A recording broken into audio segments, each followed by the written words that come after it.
नमस्कार, good morning, सुप्रभात। मैं विकास कुमार कुशवाहा आप सभी का अपडेट चैनल में बहुत बहुत स्वागत करता हूं। चलिए आइए कुछ मिनटों में हम लोग पिछले 24 घंटे के सभी क्षेत्रों के महत्वपूर्ण न्यूज जान लेते हैं। जी हां, समाचार की शुरुआत करते हैं सबसे पहले भारतीय राजनीति से। जी हां, 2036 का ओलंपिक भारत मेजबानी करने वाला है। प्रधानमंत्री श्रीमान नरेंद्र मोदी ने कहा कि 2036 में होने वाले ओलंपिक के मेजबानी करने के लिए भारत पूरी तरह से तैयारी कर रहा है।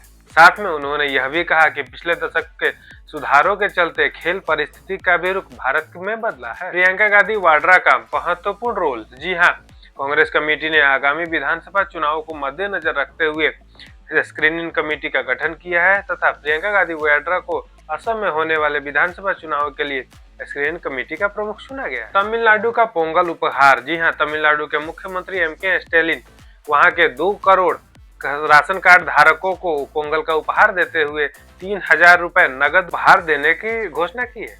3 नए आपराधिक कानून। जी हां, भारत के गृह मंत्री श्रीमान अमित शाह ने यह कहा कि 2029 तक भारत के 3 नए आपराधिक कानून निचली अदालत से सुप्रीम कोर्ट तक लागू हो जाएंगे, जिसके तहत समयबद्ध न्याय सुनिश्चित किया जाए। अब आते हैं अर्थव्यवस्था और व्यापार संबंधी समाचार जान लेते हैं। जी हां, भारत के कृषि मंत्री शिवराज सिंह ने 25 फसलों की 184 नई किस्में जारी की हैं। साथ में उन्होंने यह भी कहा कि हम चावल के उत्पादन में चीन से आगे बढ़ गए। शेयर बाजार में अपडेट। जी हां, पिछले सप्ताह के शेयर बाजार के बेहतरीन प्रदर्शन की वजह से 10 में से 7 बड़ी कंपनियों का share market cap 1.23 lakh crore बढ़ गया है, जिसमें स्टेट बैंक ने सबसे बेहतरीन प्रदर्शन किया। डीप टेक स्टार्टअप्स को राहत। जी हां, सरकार ने डीप टेक स्टार्टअप्स के लिए DSI प्रमाण पत्र 3 साल की अस्तित्व की अनिवार्यता को समाप्त कर। अब आते हैं अंतर्राष्ट्रीय समाचार को जान लेते हैं। जी हां, वेनेजुएला संकट। जी हां, भारत ने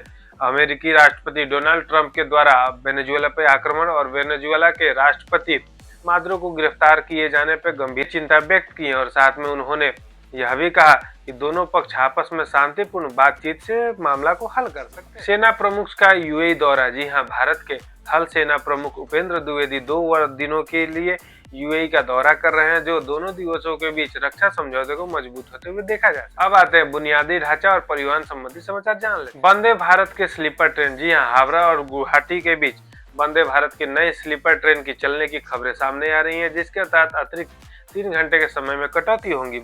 साथ ही रेल मंत्री ने यह भी कहा कि भारत के अन्य राज्यों में भी स्लीपर ट्रेन जल्द ही चलाई जाएगी। हवाई अड्डा का निजीकरण। जी हां, भारत सरकार ने नेशनल मोनेटाइजेशन पॉलिसी के तहत हवाई अड्डे के निजीकरण के तीसरे चरण को आगे बढ़ाने का प्रस्ताव दिया। अब आते हैं अन्य महत्वपूर्ण समाचारों को जान लेते। उड़ीसा के एक अवैध खनन क्षेत्र में के धंस जाने की वजह से 2 लोगों की मृत्यु हो गई। बाद में जांच के बाद यह पता चला कि वह खनन क्षेत्र का लीज पहले ही समाप्त हो चुका था।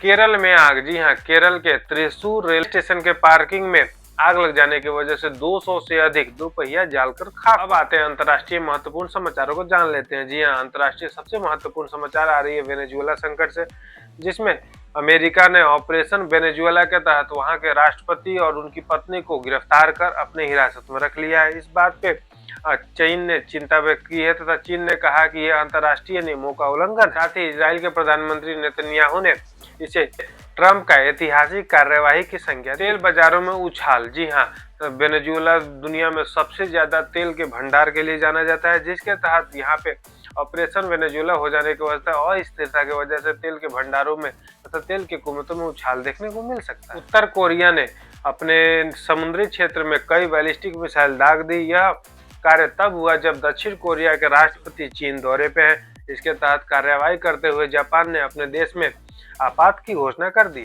सीरिया के पलमायरा क्षेत्र में ISIS के कई गुप्त ठिकानों पे ब्रिटेन और फ्रांस के एयर कमांड ने वहां पे हमला किया, जिसके तहत वहां से आतंकवादियों को मारने की सूचना प्राप्त हुई। अब आते हैं अंतर्राष्ट्रीय व्यापार और तकनीकी संबंधी समाचार जान लेते हैं। जी हां, एलोन मस्क जो स्पेसएक्स के मालिक हैं और स्टारलिंक के मालिक हैं, उन्होंने वेनेजुएला में अपने स्टारलिंक के द्वारा इंटरनेट को फ्री करने की घोषणा की, जिसके तहत वहां के लोग अपने एक दूसरे से संचार को बनाए रखें। यूरोपीय संघ का नया नियम। जी हां, यूरोपीय संघ ने carbon border adjustment management tax को शुरू कर दिया है, जिसके तहत अब यूरोप में आने वाले एल्युमिनियम और लौह उत्पाद कार्बन उत्सर्जन के आधार पर उन पर टैक्स लगा। अब आते हैं भारत के पड़ोसी देश संबंधी समाचार जान लेते हैं। जी हां, बांग्लादेश के खिलाड़ी मुस्तफिजुर रहमान के केकेआर के हटाने के बाद बांग्लादेश क्रिकेट बोर्ड ने यह जारी किया है कि भारत और बांग्लादेश के बीच तनाव और आईपीएल में हो रहे कार्यों को मद्देनजर रखते हुए Bangladesh team T20 world cup खेलने के लिए भारत में खालिदा जिया के निधन के बाद प्रधानमंत्री मोदी ने दुख व्यक्त किया और भारतीय विदेश मंत्री एस जयशंकर ढाका भी गए थे, जिसका धन्यवाद देते हुए वहां के बीएनपी नेता ने प्रधानमंत्री श्रीमान नरेंद्र मोदी को धन्यवाद। म्यांमार चुनाव, जी हाँ, म्यांमार के कुछ ही दिन पहले हुए चुनाव में सैन्य समर्थित जुंटा पार्टी ने भारी जीत प्रदर्शित की है।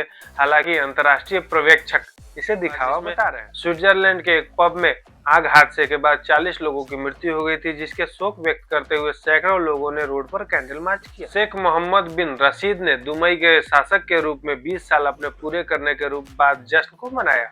ये रहे पिछले 24 घंटे के सभी क्षेत्रों को महत्वपूर्ण न्यूज। आपसे मिलते हैं कल नए वीडियो में नए समाचारों के साथ। तब तक अपना ध्यान रखिए। नमस्कार, जय हिंद।